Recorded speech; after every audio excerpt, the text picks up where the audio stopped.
Some public employees will soon be checked for Chinese ID or residency. Some security experts are calling the move well-timed. 中钢巨额亏损，还要让利惨。 Workers in Taiwan's biggest steel company are not happy with pricing and foreign steel dumping and missed paychecks. Could Ukraine get security guarantees like those under NATO? Some analysts remain skeptical. There's no arrangement for the long-term future of Ukraine that will be acceptable both to Ukraine and to Russia, because Russia's objective is to destroy Ukraine as we know it. Plus, the Michelin Guide gives a few Taiwan restaurants a 3-star nod in its latest edition.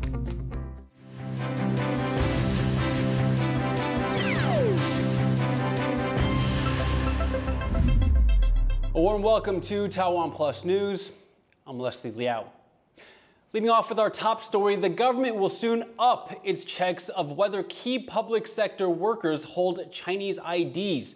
It's part of a move the government says will counter Chinese influence in Taiwan. Alan Liu has more. Starting next year, Taiwan will conduct regular checks to see if public servants hold Chinese nationality or household registrations. That's as the government here works to counter Beijing's growing efforts to infiltrate and influence the country, as it ramps up threats to take Taiwan by force. Experts say the increased checks show Taiwan is taking a more proactive approach, and this policy comes at the right time. 我们遇到的这个对岸的政权是现阶段这个政权是对台湾相当不友善的，所以在这个情况之下，我觉得政府有一些比较这个特别的，或者说因时制宜的这个措施，我觉得是适当的。Under Taiwan law, any Taiwanese national who holds Chinese IDs will lose their nationality and will be ineligible to serve in the military or as a public servant. The new checks are meant to enforce these rules, and key personnel in the civil service, military, and education sectors will be vetted. Anyone who refuses to cooperate may lose their jobs. Some people feel this is the right move. 确实，你是台湾人民的话，你不应该拥有中国的国籍，对，会觉得你这是可能两边都在吃豆腐，对，你选择这边对你好的，那你去享受这边的福利，可是你又享受别的地方给你的福利，对啊，我会觉得确实你就是不应该是这种。只选择对自己好的部分，对啊。But others are afraid it might intimidate ordinary citizens. 我个人是认为没有什么必要啦。虽然说政府有这个条例规定，可是这样会让人民觉得说你在清查我什么东西，有一点政治恐怖的意思。Experts say the government should make it clear to the public that these checks don't apply to everyone, only to the specific groups listed in the regulations. 我觉得最主要就是说，如果说你有接触到政府部门相关的这个所谓的行政作业的这些人员的话，或是某一种程度会被利用为对于这个我们国家在行政体系上面做出这个国安危害的这些人，政府方面会有一些比较多一道的这个审核程序。其实这个是保障其他国民，它不是用来恐吓其他国民的。In May, a review already found that 2 public servants held Chinese ID cards and 75 had residence permits. Taiwan is taking steps to plug these potential national security risks, making sure key personnel put the country first. Klein Wan and Alan Liu for TaiwanPlus. Just days ahead of Taiwan's decisive nuclear referendum, pro and anti-nuclear groups are trying to gather support. In Taipei, over 500 scholars and experts signed a petition urging people to vote against restarting the country's last decommissioned nuclear reactor. 所以，只要在今天的台湾多一片光电板，多一座风力发电机，它就会增强台湾在面对紧急状况下，不管它涉及的是战争、封锁或者是天然灾害。在面对这些紧急状况下时的能源韧性。Taiwan has been nuclear-free since its last power plant was decommissioned in May. Scholars point to health and safety concerns, cost, and competitiveness with other countries as reasons to keep the country's nuclear plants offline. Meanwhile, the Taiwan People's Party and pro-nuclear groups held an exhibit in Taipei to urge the public to consider a nuclear restart. The deputy convener of Taiwan's National Climate Change Committee and chair of electronics manufacturer Pegatron says that Taiwan still needs nuclear power for its industries. 核废料是以现代的技术是可以安全的去处理，严密的去控管，是不想做而不是不能做，所以只要想法正确，就什么都正确了。全世界有400多座的核能机组在运作，为什么只有台湾不能处理呢？ The Central Election Commission announced Tuesday that the threshold to pass the referendum is just over 5 million votes in favor, which must outnumber votes against the nuclear restart. Members of a union representing Taiwan's biggest steelmaker say the government's response to U.S. tariffs is testing their patience after a string of grievances. And now they're calling for the economy minister to resign. John Van Triest has more. 中钢巨额亏损，还要让利惨。 Dozens of steel union members are gathered outside the economy ministry to protest policies they say are crippling a pillar of Taiwan's industry and leaving workers in a tight spot. They work for China Steel, which, despite the name, is Taiwan's biggest integrated steelmaker. And for them, the government's response to U.S. tariffs is the last straw. The government is China Steel's biggest stakeholder, and it appoints the company board's chair. These protesters feel Economy Minister Guo Zhihui is wielding this influence unfairly in wake of announced U.S. tariffs. He's recently asked the company to help 100 small and medium businesses group purchase steel at cheaper prices, further hurting a company that's already operating at a loss. The company had a pre-tax loss of $52 million in the first half of the year. And those losses have reached a point where workers' income is down and sales and production bonuses have dried up. Without the guaranteed year-end bonuses that state employees get, they say money is getting tight. 政策方面，中钢从以前到现在配合到现在，可是我们的员工呢，没有国营企业的保障，薪资结构比国营企业差，现在没有赚钱，也没有奖金的保障。我们年轻的同仁一个月领3万多块而已啊，你要叫他怎么生活下去呀？而我们这些比较资深的，我们有儿女要养啊，我们也有上有父母嘛。 They say the economy minister has struck out. 回谤落空，为什么？ But the discontent with losses doesn't stop there. The union is upset over expectations it helps transition Taiwan to green energy.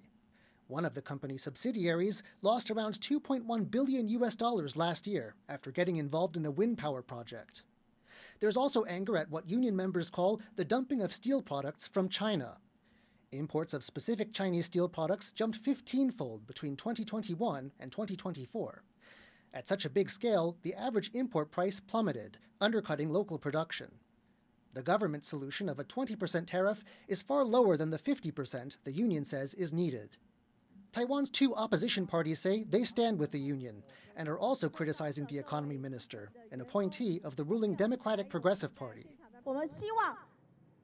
经济部长郭志辉，你已经不适格、不适任，赶快下台吧。另外，也希望这个赖政府在换下一个经济部长的时候，一定要找一个适任专业的部长，而且要能够顾及到我们所有的国营事业的经营表现，而不是应该以牺牲我们的台湾的产业来换取对美国的这个卑躬屈膝去跪美啊。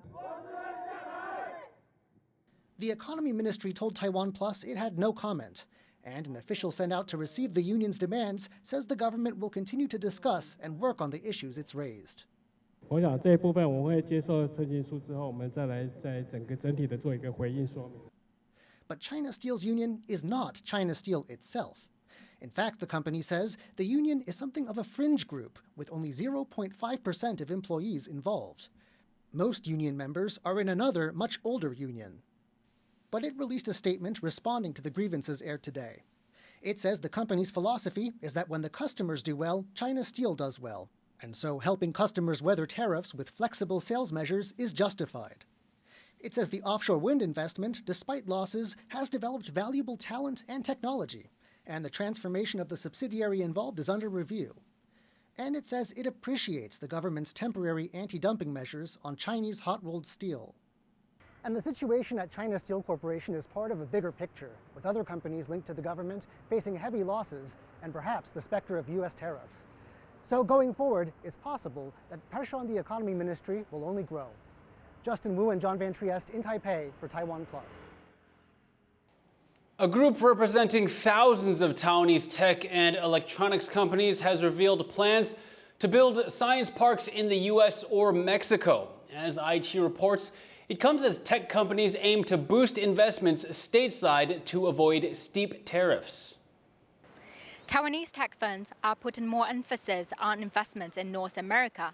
Taiwan Electrical and Electronic Manufacturers Association, also known as TEMA, says it will set up technology parks in the U.S. or Mexico. A move they said will help Taiwanese firms avoid a 20% tariff. The group held a board meeting on Monday, saying the tech parks would be established in key areas in line with current manufacturing trends. 我们在面对这样的环境底下，是一个区域制造的一个发展趋势。那我们电电工会也在努力，来看看在重要的市场地区做这个实体的 TEMA 的科学园区的建制。 TEMA Chair Liao, who is also the chair of Foxconn, says the U.S. 20% tariff would affect most of its member companies, with heavy machinery and electronics impacted the most.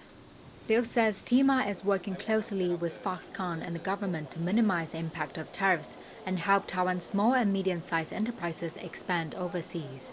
我们一定会尽力去争取到，或是这个国家可以争取到的最好的条件，或是以鸿海集团可以争取到的最好条件。 Taiwan has been boosting its tech cooperations with the U.S., last week opening a trade investment center in Texas that aims to help Taiwanese companies expand into the artificial intelligence, aviation, and semiconductor sectors there. As companies here in Taiwan prepare for U.S. tariffs, the government says it's still in trade talks with Washington to bring the rate down. But in the meantime, industry groups like TEMA are playing a key role in helping local firms navigate the challenges ahead. Fu Hua Hong, IT for TaiwanPlus. U.S. chipmaker NVIDIA is reportedly developing a new AI chip for the Chinese market that's even faster than its controversial H20 chip. Reuters reports the new chip, tentatively called the B30A, would be built using NVIDIA's newest Blackwell architecture and offer about half the speed of its flagship B300 chip. The move comes as NVIDIA navigates U.S. export controls and skepticism in Beijing over the H20. U.S. President Donald Trump recently agreed to allow H20 exports in exchange for 15% of its China sales revenue. NVIDIA told TaiwanPlus, quote, "We evaluate a variety of products for our roadmap so that we can be prepared to compete to the extent that governments allow." U.S. chipmaker Intel could soon have Washington as a shareholder. The U.S. is in talks over a 10% stake in the company, according to Bloomberg. The government is weighing converting up to $10 billion in Intel's CHIPS Act grants into equity, a move that could make Washington the company's largest shareholder. Intel also got a boost from Japanese conglomerate SoftBank, which announced plans to invest $2 billion in the chipmaker. Intel shares jumped more than 5% in after-hours trading on the news, despite having slipped more than 3.6% at closing. A Japanese newspaper reports that Taipei and Tokyo have agreed to share information on foreign travelers who entered Japan from Taiwan in the event of an emergency in Taiwan. The Yomiuri Shimbun cited multiple Japanese officials who said the arrangement could help detect and prevent Chinese espionage during a crisis. Taiwan's foreign ministry says such cooperation is important given the amount of travel that takes place between the two countries. 我想外交部这边要说明的就是，台湾和日本的国民情感深厚友好，那人员的互访也相当的密切频繁。光是从去年两国人民互访的次数就已经超过了732万人次。所以呢，双方在入出境管理合作方面呢就更显重要。那外交部同时也乐见台日双方就入出境管理事务持续深化，相互合作，那建立更紧密的伙伴关系。The two sides are reported to have signed a private memorandum on information sharing in December last year. Long-awaited peace talks between Ukraine's President Volodymyr Zelenskyy and Russia's President Vladimir Putin could be on the way. U.S. President Donald Trump says he's already making arrangements, but some analysts are skeptical of the chances for solid results. John Van Trieste reports. Trump is upbeat on forging peace between Russia and Ukraine, as he offers guarantees for Ukraine's security once peace takes hold. On social media, he wrote that after meeting with Zelenskyy, he called Putin about more peace talks. A first round could see Zelenskyy and Putin meet, and a later second round might see Trump join them for three-way talks. It's not just Trump saying more talks are on the way. Zelenskyy also told reporters that's the plan, although when exactly is uncertain. We don't have any day. We just confirmed after this productive meeting with the President and then with all our colleagues, with the partners, we confirmed that we are ready for a trilateral meeting. And if Russia proposed to President of the United States bilateral, and then we will see the result of bilateral, and then it can be the trilateral. Ukraine's European allies are also in Washington, urging for a more concrete vision of moving forward. German Chancellor Friedrich Merz says the Zelenskyy-Putin meeting could happen in the next 2 weeks. Despite uncertainty over what that meeting might bring, he shares Trump's optimism about the momentum of talks to end the war. Ich will nicht verhehlen, dass ich nicht sicher war, dass es heute so verläuft. Das hätte auch anders verlaufen können. Aber meine Erwartungen sind eigentlich nicht nur getroffen, sondern übertroffen worden, was dieses Treffen heute betrifft. But what might a Zelenskyy-Putin, or even a Trump-Zelenskyy-Putin meeting achieve? The Kremlin hasn't confirmed any future sit-downs. Some analysts, looking at previous rounds of talks and recent Russian gains on the front, have doubts. Any Russia's claims, verbal, promises of certain guarantees at this point are completely unreliable, given that the Kremlin has repeatedly violated them in the past. So that realization, that's very clear for everybody involved, sort of raises some, I think, justified skepticism as to how legitimate, how honest the Kremlin is really in these promises. Some even see Russia confident and energized after Putin's recent inconclusive summit with Trump in Alaska, and no more willing to compromise than before. Trump goes there promising, fire and hell for Russia if it did not actually go along and make tangible concessions. Russia does not make tangible concessions. Nothing happens. Is that the first time? No, it has happened before. And so, while there is hope of some sort of progress, perhaps a ceasefire at least, there's also a sober realization among those following this war that more difficult discussions are to come. Ethan Chen and John Van Trieste for TaiwanPlus. For more on the potential for a security guarantee for Ukraine, reporter Chris Gorin spoke to Keir Giles, Senior Consulting Fellow and Director of the Conflict Studies Research Center at Chatham House. There's been a lot of talk about possible security guarantees for Ukraine following U.S. talks with both Moscow and Kyiv, even talk about a potential NATO Article 5-like protection for Ukraine. But in your mind, is there any version of this kind of security arrangement that Russia would actually accept? If it is a genuine security guarantee for NATO that is the equivalent of NATO membership, it's hard to see Russia ever accepting it. And it would also be a reversal of US policy, because the United States too has consistently stated that there should be no NATO membership for Ukraine. So anything that approximates it would be equally unacceptable. If instead, though, it is a sham, if it's a phony, if it's a wordplay that actually gives the impression of being a security guarantee while providing no protection at all against Russia, then you could see why Russia and the United States would both be keen to sign up to it. We have the example of the Budapest Memorandum from 1994, supposedly guaranteeing the territorial integrity and sovereignty of Ukraine, signed up to by both Russia and the United States and the UK, but turning out to be completely worthless when Russia challenged it. If it does turn out to be a guarantee that's purely symbolic, would Ukraine be willing to accept it? Ukraine will be looking very closely at the small print of any agreement because they see the prior practice where Western powers have come in to impose ceasefires on the victims of Russian aggression. Russia starts these small wars. Western powers want peace. Russia just wants to win the war. And that mismatch of objectives leads to mismatched ceasefire agreements where Russia is allowed to continue to do whatever it wants, whereas the defender is constrained from protecting themselves. Is there any security arrangement you can imagine that would be acceptable to both Ukraine and Russia at this point? There's no arrangement for the long-term future of Ukraine that will be acceptable both to Ukraine and to Russia. Because Russia's objective is to destroy Ukraine as we know it. Ukraine's objective is to survive. Those two are completely incompatible. A lot of people both inside and outside Taiwan see a connection between the Russian invasion of Ukraine and a potential cross-strait conflict. If a durable security guarantee for Ukraine were to emerge out of these talks, could such a model translate to Taiwan's situation?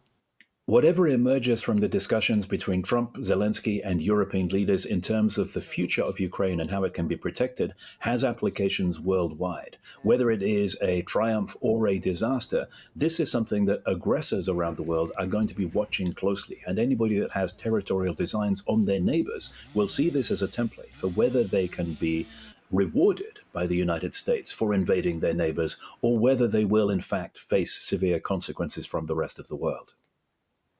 That was Chris Gorin speaking to Keir Giles of Chatham House. More than 500 Taiwanese troops reportedly took part in the U.S. military's joint exercise Northern Strike, which wrapped up last Saturday. The exercise is held annually in northern Michigan with participation by nearly all U.S. military branches. The exercise this year focused on a simulated Indo-Pacific scenario reflecting a recent focus on the region. U.S. military media outlet Stars and Stripes reported that Taiwan has been quietly sending military personnel to take part in Northern Strike since 2021. Taiwan just unveiled the latest addition to its self-made weapon systems. It comes ahead of a formal special budget for weapons procurement. Alan Liu has more. Higher mobility, stronger firepower. Taiwan has upgraded its domestically made tank in response to a growing need for self-defense capabilities. This wheel tank is armed with a 10.5-centimeter rifle gun with an effective range of over 2,000 meters, and it has the ability to penetrate 50 centimeters of armor. With an electric control system built into its turrets, the tank's accuracy has significantly improved. 我们需要的是机动部署。 所以在轮型战车，它是采用轮型载具。那在最高时速的部分，我们可以开到100公里。所以其实我们透过的公路网，我们可以很快的去增援到其他的地区。In addition to the upgraded tank, Taiwan's defense ministry is also unveiling other homegrown weapons and equipment, including a new drone system, reconnaissance vehicles, vehicle-mounted missile systems, camouflage uniforms, and an automated gun barrel production line. Analysts say Taiwan is showing its commitment to producing weapons on its own. 事实上，依照瑞典的斯德哥尔摩和平研究所，它在前年公布了一个印太区域国家的武器的自主能力，台湾得分还挺高的，特别是飞弹系统，自制率在92%，那航空系统又60%，这种船舰系统又60%。 Taiwan's defense ministry on Friday reported several Chinese military aircraft and vessels operating near the country, serving as constant pressure from China. Analysts say Taiwan must win legislative majority support to speed up its indigenous weapons production, all in efforts to boost its self-defense capabilities. 希望可以有效的跟社会沟通、跟国会沟通，取得支持。那这样稳定的政策，这些研发人员才有办法在一个稳定的平台上面去发展他们的技术，那让它变得更成熟。Taiwan has rapidly expanded its weapons backlog in recent years. Besides domestically produced weapons, Taiwan reportedly aims to propose a special procurement budget of over $20 billion US. These efforts are all aimed at better protecting the country. as President Lai Ching-te seeks to raise the defense budget to 3% of GDP next year. Ethan Chen and Ellen Liu for TaiwanPlus. The prestigious Michelin Guide has published its top restaurants picks in Taiwan for 2025. Nearly 60% of the newly selected restaurants have opened in the past 18 months, illustrating how Taiwan's culinary scene, despite global economic uncertainty, continues to innovate, adapt, and lead. Only 3 restaurants took home the top 3-star award, all top prize winners last year. This year's edition marks 8 years since the Michelin Guide began evaluating eateries in Taiwan. The 2025 guide also looked at 3 new cities. 除了台北、台中、台南、高雄以外，我们新增加了新台北、新北市跟新竹县市，总共有7个城市共同来参与这次米其林的评选。 None of the restaurants added to this year's guide in those 3 places received any stars. And thank you for watching TaiwanPlus News. You can visit the TaiwanPlus website or follow our social media for more stories from Taiwan and around the world. Finally, take a look at this show in Saudi Arabia, blending cutting-edge technology with local traditions. I'm Liao. Take care and see you next time.